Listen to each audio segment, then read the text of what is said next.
Don in London, hello, it's February the 1st, 2013. My video is all about recovery, a little bit of a share, and what I've been thinking about this morning. It's all about recovery from addiction to substance or behaviour, my addictive substance, alcohol, my behaviour equally addictive to the right people, the right places, the right things, wanting to make it a certain way, trying to be perfect and never so. So just learning one day at a time what it is to live in recovery. And what helps me, and what helps me most, is the fellowship of AA, Alcoholics Anonymous. I don't speak for AA at all. I speak for how AA helps me on a daily basis. And I cannot speak for a single person who goes into fellowship, because everybody is their own unique selves, with all their beliefs and opinions, but we have common ground on one thing, how to be sober. So last month, I was talking about, or sharing about step 1 and how it works for me.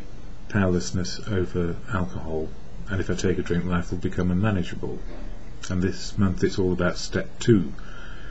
But before I start that, I'm going to share the AA preamble, and then share my thoughts and feelings and meditations for today. So AA, the organisation, it's not an organisation, it's a fellowship or a society. It's about recovery, and this is the preamble shared at every meeting. And please remember, I don't represent AA or you if you're in it. Alcoholics Anonymous is a fellowship of men and women who share their experience, strength and hope with each other, that they may solve their common problem and help others to recover from alcoholism. The only requirement for membership is a desire to stop drinking.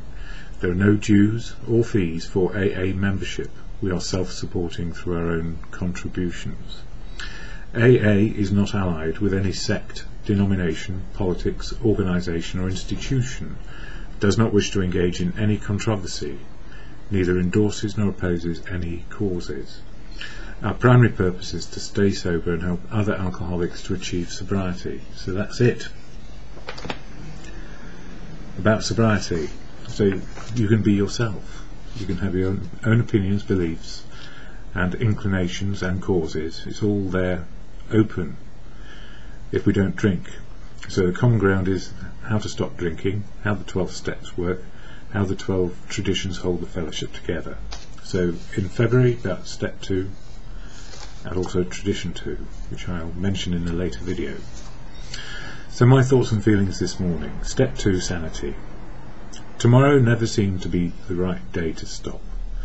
No matter how many times I promised myself I would stop drinking, clearing out any remnants of alcohol from the house, usually on a Sunday afternoon, swearing off a drink during the week, and yet I drank. The madness of doing the same thing, drinking over and over again, and no matter what I did, I could not stop, and did not want to stop living with my best friend in a bottle.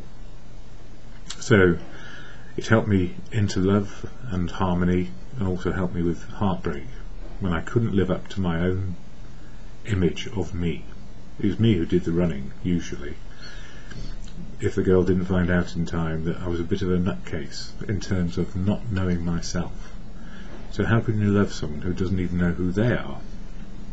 So no wonder I had a lot of heartbreak, and my best friend was in a bottle, to commiserate with the many times I seemed to not quite make the grade, if you like.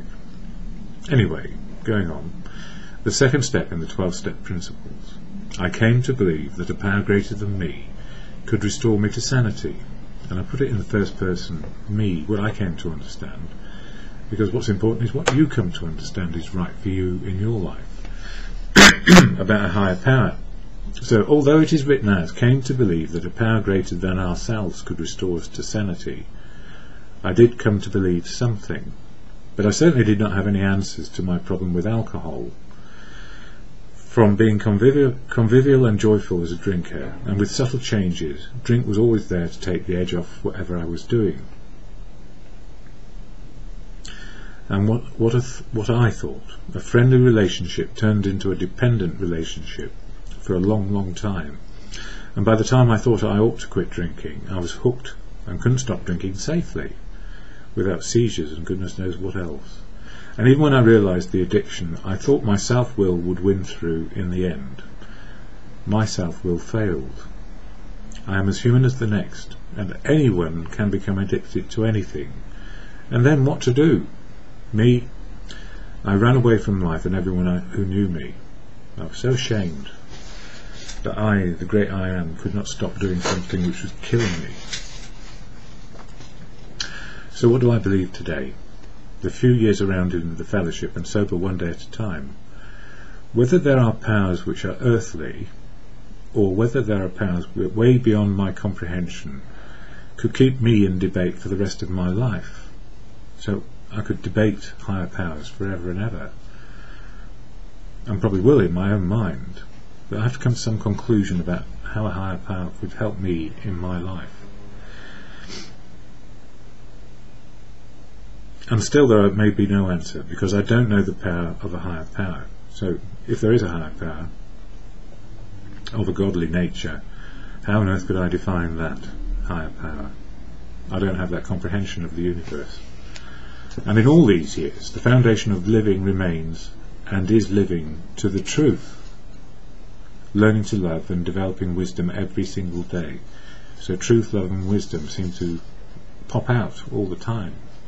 Not my truth, not my love, not my wisdom, the universal truth, love and wisdom of what's around us.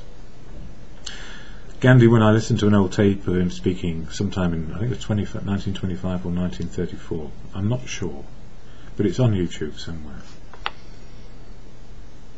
He suggested that God is truth and God is love, and every day, truth and love about life today keeps on growing. So I keep learning a little bit more each day about truth, love and wisdom. When I ask for help, wisdom comes from other people. Often the truth as they see it, and often the love comes my way, even when I'm unsure what love may be. How people love is different.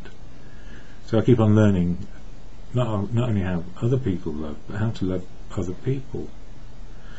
If I try to define it, I would tend to lose the plot. So what works in my life is the combined wisdom of the universe, which comes to me through other people.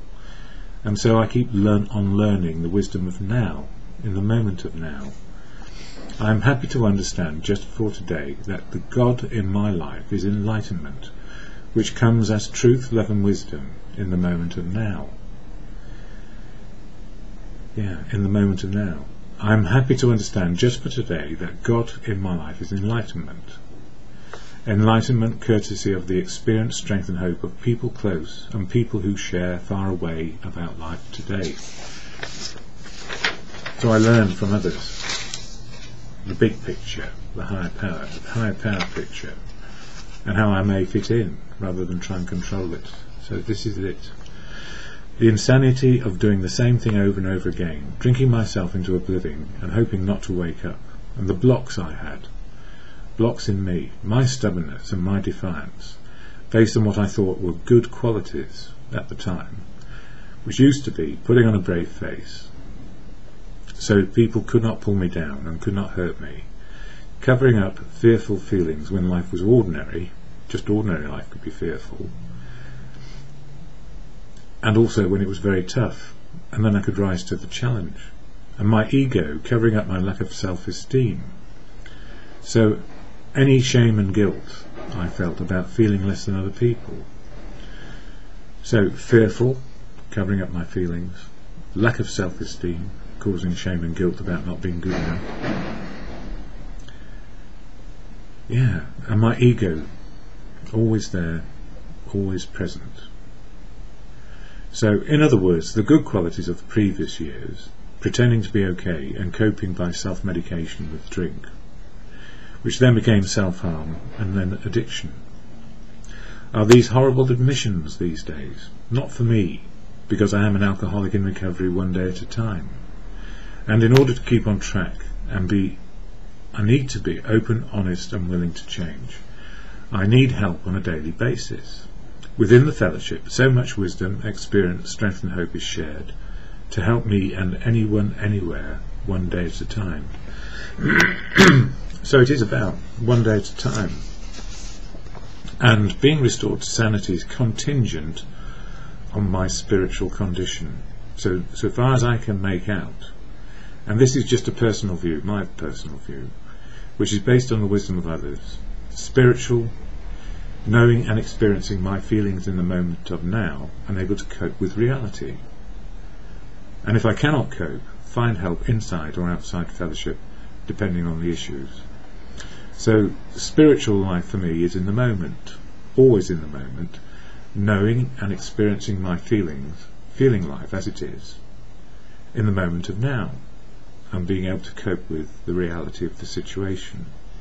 And if I cannot cope or I don't know, ask for help. Sanity in the moment of now. If life was always good, probably sanity can be achieved and maintained. However, life is good, bad and ugly, and all at the same time. We can have a whole host of issues which can unhinge any sane individual, so we can get mad again with life. So my restoration to sanity is contingent on me being aware of my feelings, how they impact on my thinking, and the actions that follow in the moment of now. So it's how am I feeling, how does that impact on my thinking, and how does it translate into actions right now. If I feel good, I think good, actions good in the moment. Feel bad, think bad, actions bad in the moment of now. Don't know what's going on, losing it, thinking all over the place, actions all over the place. So yeah, it's tough being a human being if you don't know what's going on, and that happens quite a lot to me. Even though this is February and about step 2 in my daily reflections, all the steps and living principles only work as well as we can work with them. And I don't want to hurry anyone along and suggest you can start experience all the steps all at once. The sooner you have a handle on the 12 steps and what they are, the sooner you are able to understand how life will work better with these 12 principles in mind. So step 1, always there in my mind, powerless over alcohol, and a trip to the pub would make life unmanageable if I took some more. Step 2, I'm only restored to sanity, usually with the help of other people who are the higher power. God works through people, and where does truth, love and wisdom come from in the moment of now? From those around us, or even far away. So those are the two steps we've got to in my reflection so far. Even though it's February and about step 2, yes. All at once, the sooner you have a handle on the 12 steps and what they are, the sooner you are able to understand how life will work better with these 12 principles in mind. They are not difficult to live unless you have the same traits as me. A tendency to try solve everything on my own. Over self-reliance, self-will, which tends to fail in extreme circumstances. So if I went back to drinking, self-will will fail. I know that, and it applies to other things in life as well. So if I'm closing myself down by self-will, I'm certainly not asking for help and opening doors to the higher powers. You. Yes. I find when somebody says, I feel like I'm losing it, it simply means losing a sense of reality and unable to cope in the moment of now. And we can all lose it in the moment of now when somebody hurts us in some way, or life gets ugly and unpalatable and unmanageable. So it's good to ask for help. And what is wrong with asking for help? The reason why we don't ask for help is a lot to do with our upbringing and the values that society have adopted over the centuries. All about control.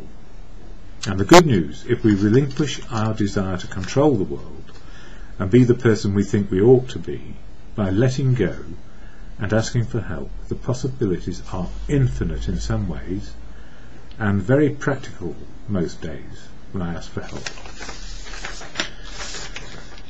Something I thought of towards the end of this morning when I was just tidying up my feelings. Truth, love and wisdom become our guide and a way of life which can be enhanced by asking and listening to the enlightened universe around you.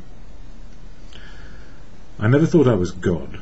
At the same time, I wanted and desired life to be a certain way, because that's what I thought it ought to be. The only problem I had, I just wasn't certain about the way it ought to be, and the way I wanted things. So, and thank God, good or whatever the higher power may be, that I am not he, she or it. What a relief. I don't have to have all the answers inside me. It's about being part of fellowship, life, family, community, society, bearing in mind the consequences of where we got to and what is possible and what is not possible. So in my life, God has moved in mysterious ways. God has moved in mysterious ways, enlightening me with your truth, your love, and your wisdom, one day at a time. And that's all about humility. It's just asking yourself, why don't I ask for help? And the simple answer is, because we don't want to be shown up. And the simple answer to that is, don't worry about it. And if people say, why don't you know how to do this by now? You're an old man.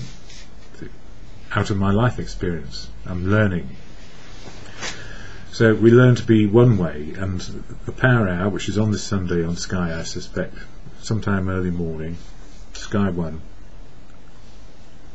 It's either Sky 1 or Sky News, can't remember. But the Power Hour, there was a man on it talking about life in general, how to relate to people. He said one man lived for 83 years, and he lived the same year over and over again. And another man lived 83 years, and every year was different. One way closed, one way open. And the steps and the principles are all about being open, honest and willing to learn life again. So if we absolutely ingrain in ourselves the can do, can't do, and we're learning the wisdom as we go along, that serenity prayer will help in any moment of now. And it goes like this: God, all to good, or the higher power of your understanding, and we all say it together in a meeting at the end, and I'm very happy, because 50 people in a room, all with 50 understandings of higher power in their lives, all formed around truth, love and wisdom being learned in the moment of now. And each higher power will be defined differently. And if you have a handle on God, absolutely wonderful. Goodness me, I'm still learning. I'm a learner. I can't define anything which would work in your case. Your case is your case. You work out your higher power and how it works for you. But the fundamental is common ground, and this serenity prayer offers common ground for everyone. So to God, good conscience, high power, God, grant me the serenity to accept the things I cannot change, courage to change the things I can, and the wisdom to know the difference. And often the wisdom to know the difference comes from asking for help, just for today.